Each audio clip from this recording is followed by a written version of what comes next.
ഈ സെക്സ് പോലെ ഇത്രയും നിരുപദ്രവകാരിയായിട്ടുള്ളൊരു സംഭവം ഇല്ലെന്നാണ് പുള്ളിയുടെ ഒരു തത്വം. കറക്റ്റ് കണ്ടോ പറഞ്ഞുകൊണ്ടിരുന്ന ആള് തത്വം കേട്ടോ. എടാ ഇതെല്ലാം ഒരു അഡ്ജസ്റ്റ്മെന്റ് അല്ലടാ, ജീവിതം തന്നെ നമ്മളെല്ലാവരുടെ ജീവിതം തന്നെ ഒരു അഡ്ജസ്റ്റ്മെന്റ് അല്ലേ. റോജ, ഞാൻ ഒരു കഥ പറയട്ടെ. അതാ നേരത്തെ അജയേട്ടൻ പാടിയ പാട്ടിലെ നായികയെ പോലൊരു നായിക, ഒരു സുന്ദരി, 40 വയസ്സിന് മുകളിൽ പ്രായമുണ്ട്, പക്ഷെ കണ്ടാ പറയില്ല, ഒരു പ്രത്യേകതര സുന്ദരി. ആന്റി കഥ എന്റെ റോജ, നിങ്ങൾ പറയുന്ന പോലത്തെ ആന്റി കഥ ഒന്നും അല്ലെന്നേ.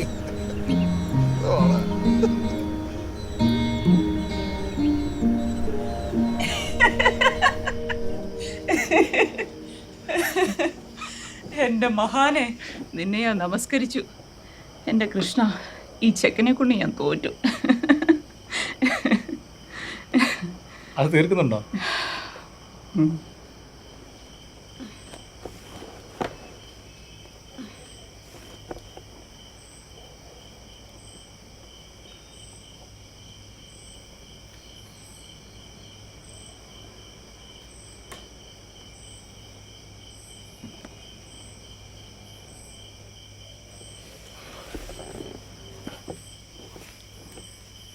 എൻ്റെ ഭർത്താവിൻ്റെ മൂത്ത മകൻ്റെ വീട്. എപ്പോഴൊന്നും വരാറില്ല. ഇപ്പം 2 വർഷമായി വന്നിട്ട്. ആദ്യ ഭാര്യയുടെ മകൻ, മനസ്സിലായോ? ആത്മഹത്യയായിരുന്നു. ഞങ്ങൾക്ക് കുട്ടികളൊന്നുമില്ല. ഞാൻ ഒന്ന് ഡ്രസ്സ് മാറ്റിയിട്ട് വരാം.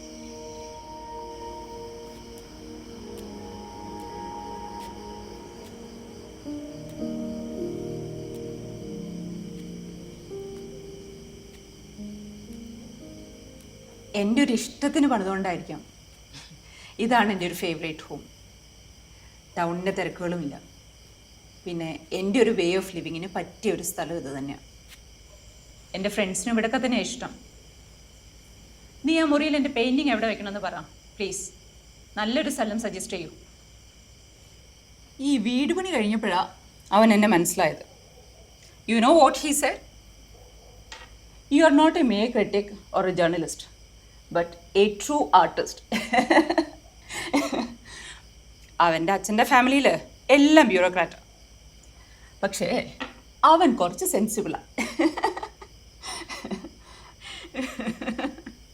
In prize of step mother. ആ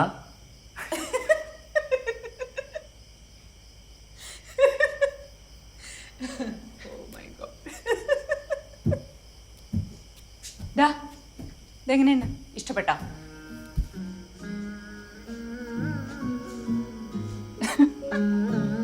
ഇത് എന്തൊരു നോട്ട! നീ ഇതൊരു പെണ്ണുങ്ങളെ കണ്ടിട്ടില്ലേ?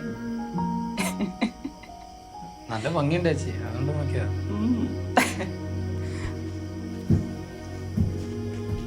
ശരിക്കും പറഞ്ഞതാണോ അതോ എന്നെ സന്തോഷിപ്പിക്കാൻ വേണ്ടി പറഞ്ഞതാണോ? ശരിക്കും പറഞ്ഞല്ലേ.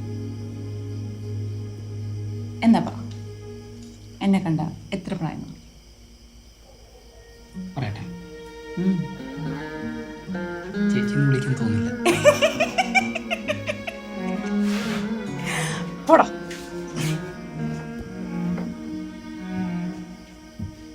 നീ പഠിച്ചു കളഞ്ഞ അതെനിക്കറിയാം.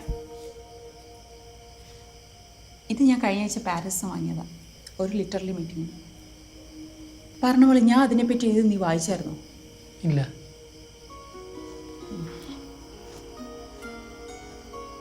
I couldn't enjoy much. എൻ്റെ ഹസ്ബൻഡിൻ്റെ അങ്കിളും ഫാമിലിയൊക്കെ കുറേ വർഷങ്ങളായിട്ട് അവിടെയാണ്. ഫ്രാൻസിലാണെന്ന് പറഞ്ഞിട്ട് എന്താ കാര്യം? അവരൊക്കെ എപ്പോഴും പഴഞ്ചൻ മേനന്മാർ. അത് ഇവിടെ ഉള്ളവരെക്കാട്ടിൽ ഓർത്തഡോക്സ്. പിന്നെ ഞാൻ ചെന്നപ്പോൾ എന്നെ അങ്ങ് ഏറ്റെടുത്തു, അത്ര.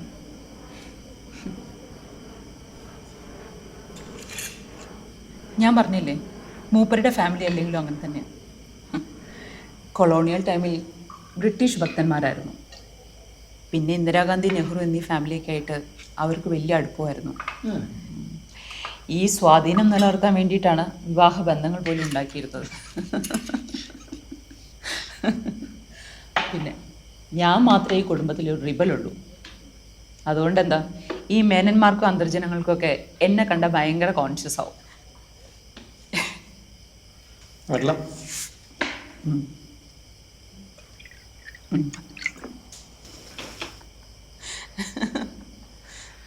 ചേച്ചിയുടെ ചിരി ഉണ്ടല്ലോ, അസാധാരണമാണ്. What do you mean? അല്ല, ഈ ചിരിക്ക് മുന്നിൽ ആർക്കും പിടിച്ചു നിൽക്കാൻ പറ്റില്ല എന്ന് പറയായിരുന്നു.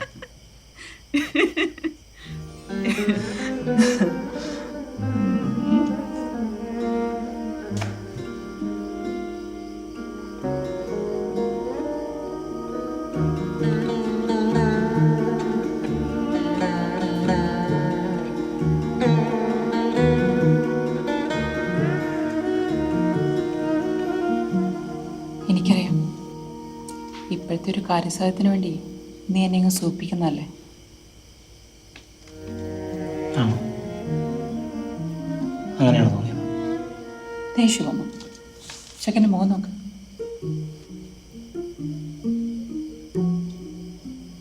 എനിക്ക് നിന്റെ പെയിൻറ്റിങ്സ് ഒന്നും അല്ല ഇഷ്ടം. എനിക്കറിയാം. എങ്ങനെ അറിയാം? എക്സിബിഷൻ്റെ തുടക്കത്തിൽ എന്നെ ഇൻ്റർവ്യൂ ചെയ്തില്ലേ, അപ്പം തന്നെ എനിക്ക് മനസ്സിലായി. ദുഷ്ടൻ. നിന്നെയൊക്കെ ലൈംലൈറ്റ് കൊണ്ടൊന്നും പോരാ. കണ്ടില്ലേ ചെക്കൻ്റെ ഒരു സ്വഭാവം? ദാ ടെൽ മീ, എൻ്റെ ഇൻ്റർവ്യൂവിന് എന്തായിരുന്നു ഒരു കുഴപ്പം?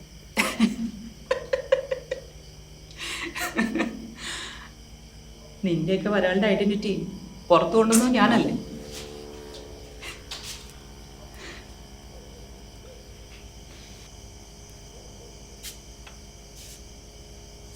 നിനക്ക് ദേഷ്യം വന്നു? കോംപ്ലക്സാ?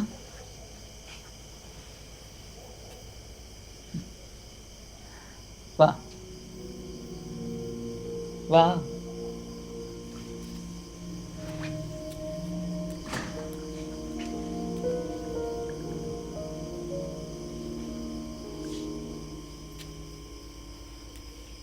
നിനക്ക് പ്രണയം തോന്നുന്നല്ലേ? നീ ഒരു മുരടനാട്ടോ. എന്തെങ്കിലുമൊക്കെ പറയടോ. ഭൂരിപക്ഷം ആണുങ്ങളും ഇങ്ങനെയൊക്കെ തന്നെയാണ്. സംസാരിക്കാൻ അറിയില്ല. പിന്നെ ഞങ്ങളുടെയൊക്കെ സ്നേഹം കിട്ടണമെങ്കിൽ ഒരുപാട് മധുരമായിട്ട് സംസാരിക്കണം.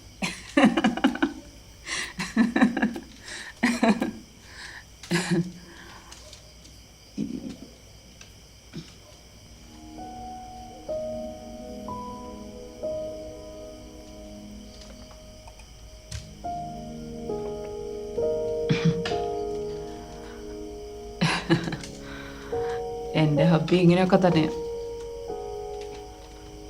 ഉദ്യോഗക്കാരൻ, ഭഗവത്ഗീത വായന, ഭക്ഷണം, പിന്നെ ഉറക്കം.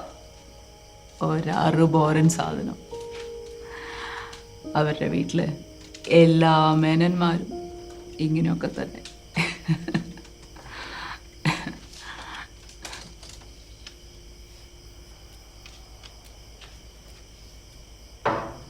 ഭരണം, നിയമം, എക്സിക്യൂട്ടീവ്സ്, അതിനുള്ള കലാബോധമുള്ള ഒരെണ്ണം പോലും ഇല്ല. എനിക്കാണെങ്കിൽ തീരാത്ത പ്രണയം.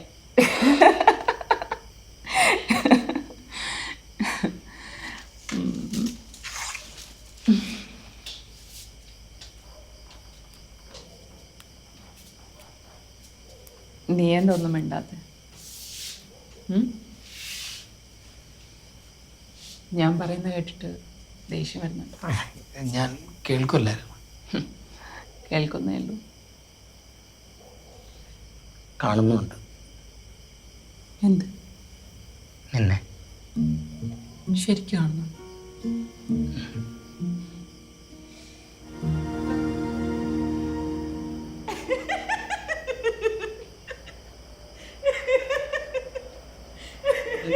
എന്തിനാ ചിരിക്കുന്നത്? നീയല്ലേ പറഞ്ഞ എൻ്റെ ചിരി കാണാൻ വലിയ ഇഷ്ടം. ഇപ്പൊ ചിരിച്ച എന്തിനാ ചോദിച്ചത്? അതീ കൂട്ടൻ്റെ ആവേശം കണ്ടിട്ട്. അതേട്ടാ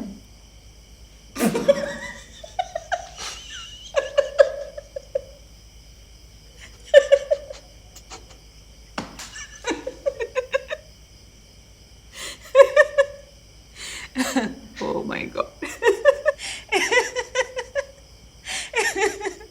മതി തിരിച്ചത്. ഒരു രാജകുടുംബത്തിലെ സ്ത്രീയുടെ കൂടിയാ തുടക്കം, അതും ഈ കാട്ടുവാസിച്ചേക്ക്. ഞാൻ എന്നെ തന്നെ കളിയാക്കിയതാണ്. എൻ്റെ അച്ഛൻ നരേന്ദ്രവർമ്മ ഒരു കമ്മ്യൂണിസ്റ്റുകാരൻ. ചേച്ചി എനിക്ക് പോണം, എൻ്റെ മൂഡ് പോയി. പോവാനോ? ആ മനസ്സിലായി, പോയിക്കോ. കംഫർട്ടബിൾ അല്ലാത്ത ആരും ഇവിടെ നിൽക്കണ്ട. ചേച്ചി പ്ലീസ്. മതി, ഞാൻ കൊണ്ടാക്കാം. വേണ്ട വേണ്ട, ഞാൻ വല്ല ഓട്ടോ വിളിച്ച് പോയിക്കോളാം. നിന്നെ ഇങ്ങോട്ട് കൊണ്ടുവന്ന് ഞാനാണെങ്കിൽ ഞാൻ തന്നെ കൊണ്ടുവന്നാക്കിക്കോളാം. ചേച്ചി മദ്യ വെച്ചിട്ടില്ലേ, എങ്ങനെയാ വണ്ടി ഓടിക്കും? അത് ഞാൻ തീരുമാനിച്ചോളാം.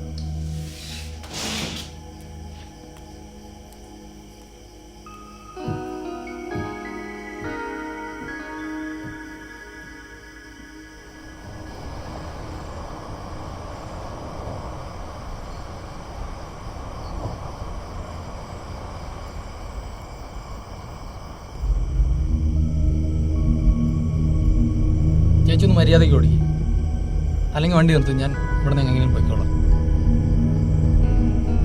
ഞാൻ കഴിഞ്ഞ 25 വർഷമായിട്ട് വണ്ടി ഓടിക്കുന്ന. നീ ഡ്രൈവ് ചെയ്യോ? എന്നാ പിന്നെ മിണ്ടാണ്ടിരിക്കും.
ഇതിപ്പോൾ മനഃപൂർവ്വം സംഭവിച്ചല്ലോ.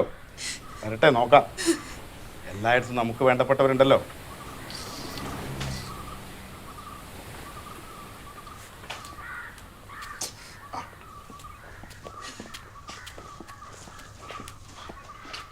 എന്താ പുതിയ വിവരം? എന്തെങ്കിലും ഒന്ന് ചെയ്യ്. ആരെങ്കിലും വിളിക്കണോ? ദേഷ്യപ്പെട്ടിട്ട് കാര്യമൊന്നുമില്ല. വരും.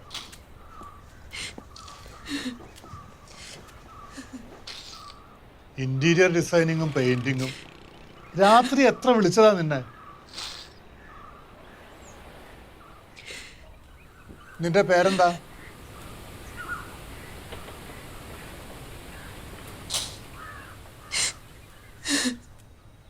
ബാക്കിയുള്ള കാര്യങ്ങൾക്ക് ഞാൻ നോക്കണം. ഇടയ്ക്ക് എന്നെ ഒന്ന് വിളിച്ചു. സ്റ്റേഷനെ വിളിച്ച് ഞാൻ പറഞ്ഞോളാം. ടെൻഷൻ അടിക്കണ്ട. ഡോക്ടർ സർട്ടിഫിക്കറ്റ് കൂടി ഒന്ന് നോക്കണം.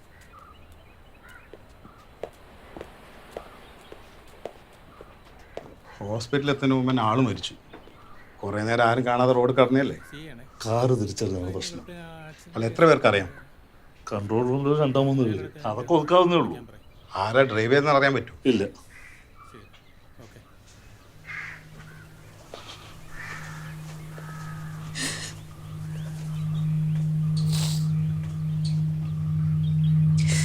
ഇവള് കരയുന്നത് മാത്രം എനിക്ക് സഹിക്കില്ല. അതിന് ഞാൻ എന്തും ചെയ്യും.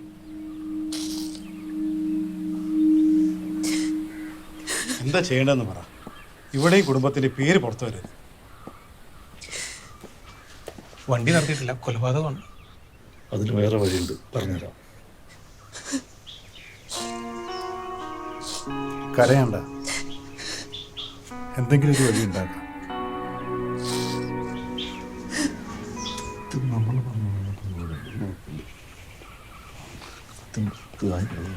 അയാളെ വിളി.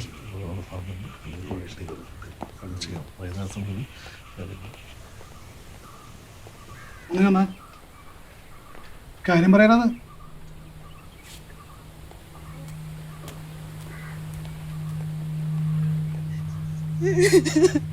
എന്ത് ചെയ്തിട്ടായാലും നിന്നെ ഞാൻ രക്ഷിക്കും.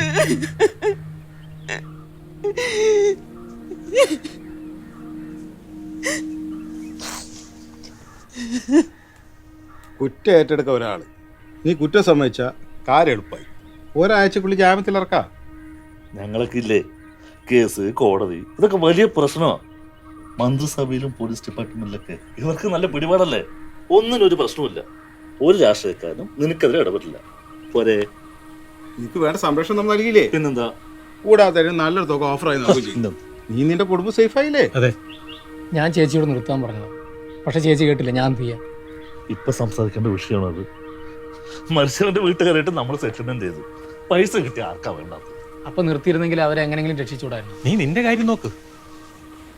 ഇതൊരു വലിയ തറവാടിന്റെ അഭിമാന പ്രശ്നമാണ്. നീ വിചാരിച്ചാൽ രക്ഷിക്കാൻ പറ്റും. എന്താ വേണ്ടെന്ന് വെച്ചാൽ ചെയ്യാ. എന്നെ വെറുതെ ഈ കേസിലോട്ട് വലിച്ചടയ്ക്കരുത്. ഞാൻ ഇതൊന്നും ഏറ്റെടുക്കാൻ പോകുന്നില്ല സാർ. എനിക്ക് ഡ്രൈവിംഗ് പോലും അറിയില്ല. പ്ലീസ്. എന്താണ് ഡ്രൈവിംഗ് അറിയില്ല? കള്ളു പിടിച്ചിട്ടാണ് ഡ്രൈവിംഗ് പഠിക്കുന്നത്. വണ്ടി കയറാം.